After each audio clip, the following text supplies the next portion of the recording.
Hello guys! Welcome. Collective reading po tayo ngayon. So, tingnan natin kung kanino itong mapipick up nating energy. Be open-minded po. Hindi po halos lahat makaresonate. Thank you nga po pala sa mga nagsusubscribe, sa mga bumabalik. Maraming pong salamat. So, start na tayo. Kanino itong mapipick up nating energy?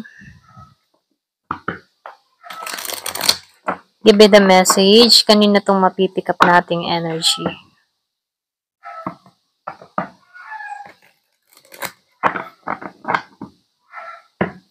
Give me the message, kanina tong mapipick up nating energy.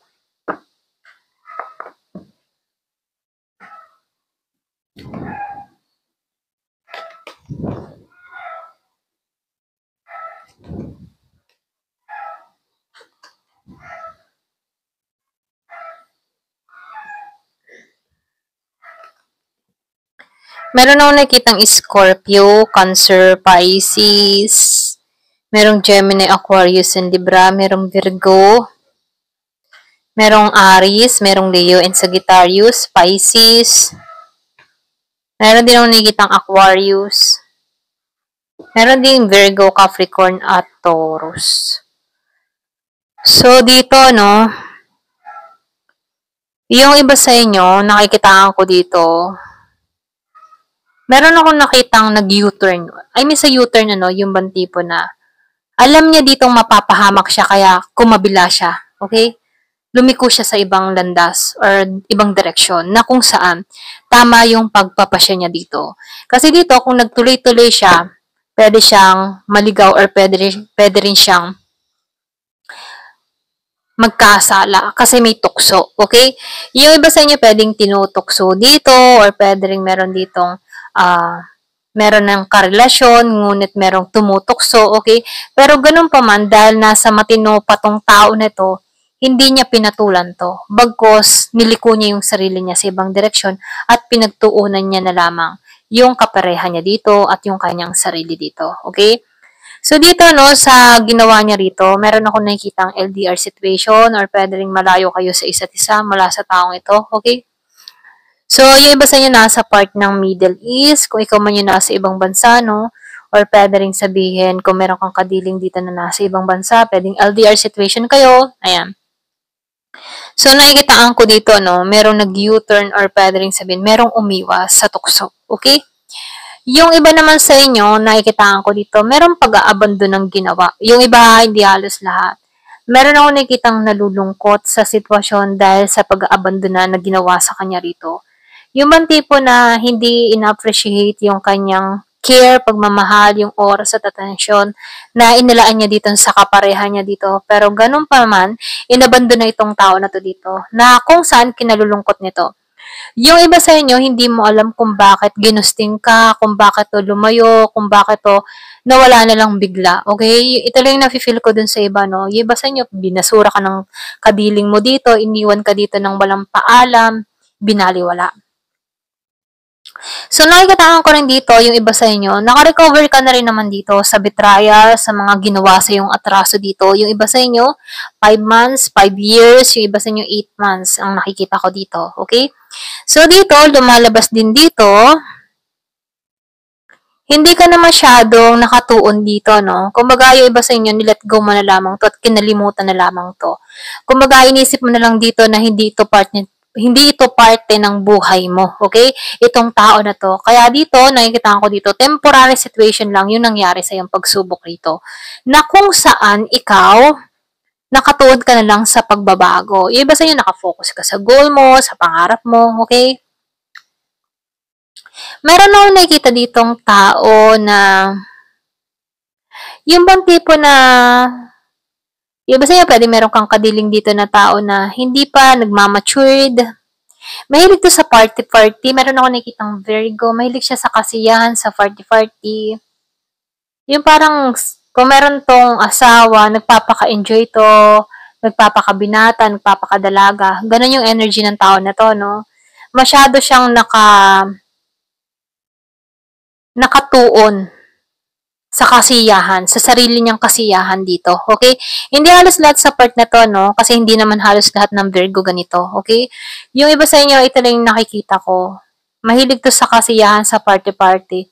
Sa pulos maganda, pero pagdating sa problema, no, lumalayo to or umiiwas na lang to. Kumbaga itong tao nito, nakatulong siya sa sarili niyang kaligayahan. Okay, ito rin nakikita ko rito.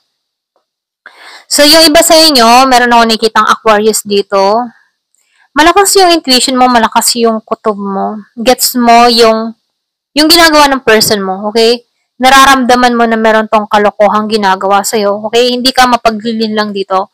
Kasi yung iba sa inyo, highly spiritual ka or pwede rin sabihin na malakas lang talaga yung pakaramdam mo, okay? So, yung iba sa inyo, malakas yung sense or pwedeng feeling mo kapag nagsisinungaling sa'yo or may tinatago sa'yo, okay? So, meron kang gift, ganyan. May gift kang ganito. Meron ako nakikita dito ang nagpuput ng boundary. So, nafe-feel ko dito, meron dito nagpasya na itigil na ang lahat, tama na, ayoko na. Ganon yung energy niya, no?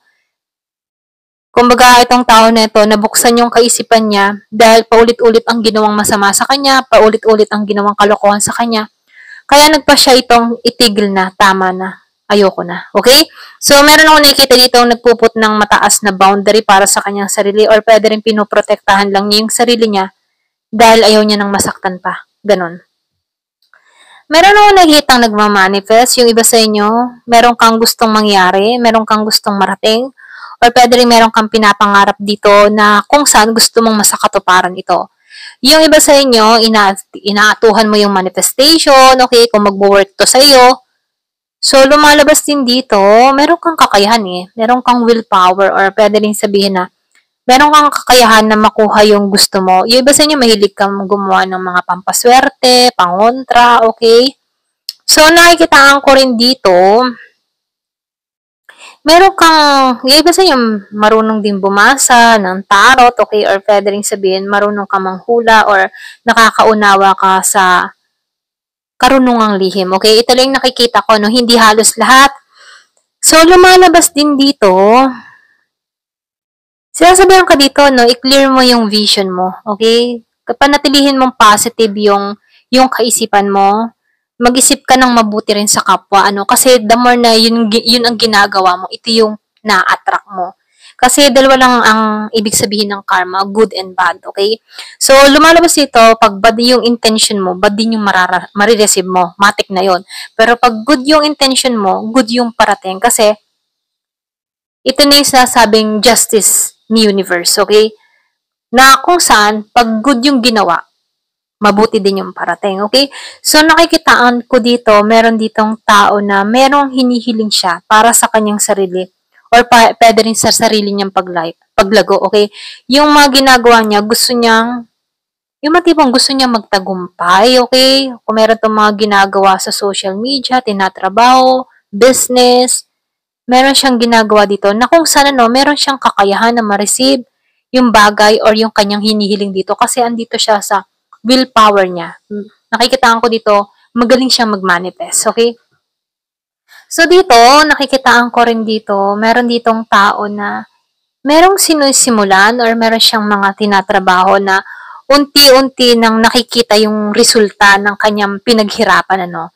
Yung iba sa inyo, meron kang mga ginawa nitong nakaraang 7 buwan, okay? Last 7 months na kung saan ngayon nakikitaan mo na ng bunga yung mga pinaghirapan mo, okay?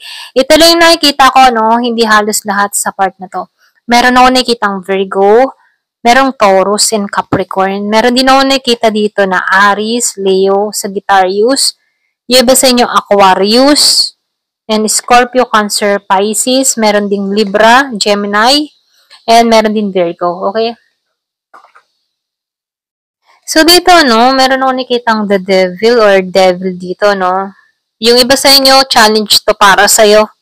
Kung meron kang mga kahiligan, may bisyo ka, or meron kang mga hindi maalisan, ito na yung time para i-work out mo tong mga bad habit, hindi makakabuti sa kalusugan mo, sa financial mo, okay? Kung mahilig kang magsusugal, or mahilig kang, kung ano man yung bisyo mo, okay?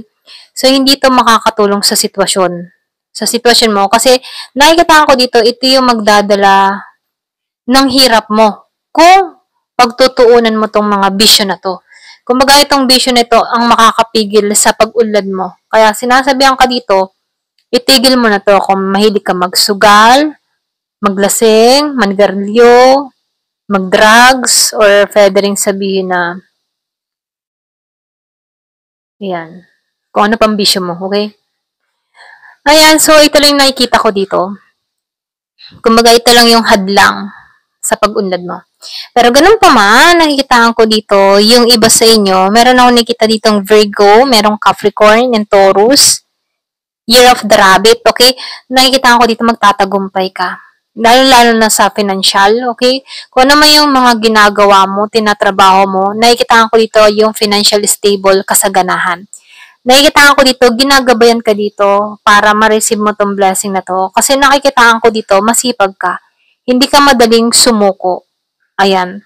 So dito, lahat ng mga pinaghirapan mo, mga tinrabaho mo, magkakaroon yan ng magandang bunga. Siyempre, para lumabas din ito, no, kailangan din natin ipagdasal yan. Walang imposible sa prayer. Ayan. Ito lang yung nakikita ko dito.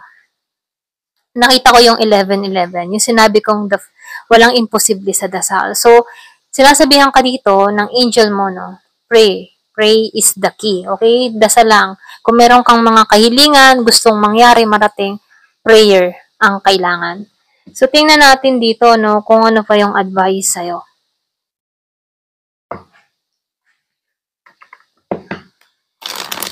Give it the message. Ano pa yung advice sa'yo?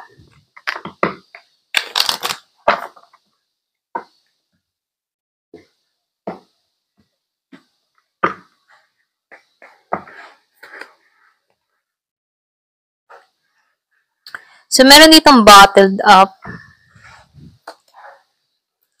Merong relief. Intuition. Courage. So, dito no, sa bottled up, yung iba sa inyo, nakikitaan ko dito, meron kang struggle na kinakaharap. Pwedeng meron nagpapa-stress sa'yo na kung saan hindi mo pa to naalisan, hindi mo pa to nare-resolbahan, okay? So, yung iba sa inyo, meron ka pang kinakaharap dito na hindi pa tapos na problema. Pero ganun pa man, sinasabihan ka dito, maalisan mo to, okay? Mahanap mo yung kapahingahan mo. Mahahanapan mo ito ng, yung bang tipong matatapos na to. Ito lang yung nakikita ko, no? So, dito, sundin mo yung intuition mo, okay? Sa mga pagpapasya mo. Huwag kang pabigla-bigla sa mga desisyon mo. Ito lang yung mensahe dito, no? So, nakikita ko dito, may tapang ka, may lakas ka ng loob para magtagumpay, lalo-lalo na sa mga hinihiling mo, okay? So, dito, no, meron ka ditong protect your feelings. So, dito, no, kailangan mong protektahan yung iyong nararamdaman. Huwag kang magpapekto sa mga sasabihin ng ibang tao. Kasi, yung iba sa inyo, mapupuna lamang yung pagkakamali mo, pero yung magaganda mong ginawa, hindi ito mapupuna ng iba dito. So, dito, magtuon ka na lamang para sa sarili mo. Kung alam mo, yung makakabuti para sa sarili mo, doon ka lang magtuon. At huwag mong pakinggan yung mga sasabihang negatibo ng tao sa'yo. Okay?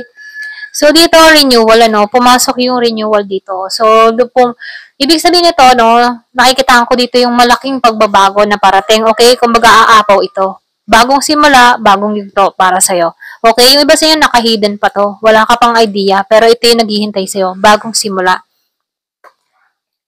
So, nakikita ko dito, no, matatapos mo to. Ito rin nakikita ko, mapagtatagumpayan mo to. Okay, wishes fulfilled. Wow. So, lumabas, ano, feed up, kailangan mo lang action or kumilos dito, okay? Para nang sa ganun, itong mga hinihiling mo, masakatuparan mo at makakamit mo to, okay?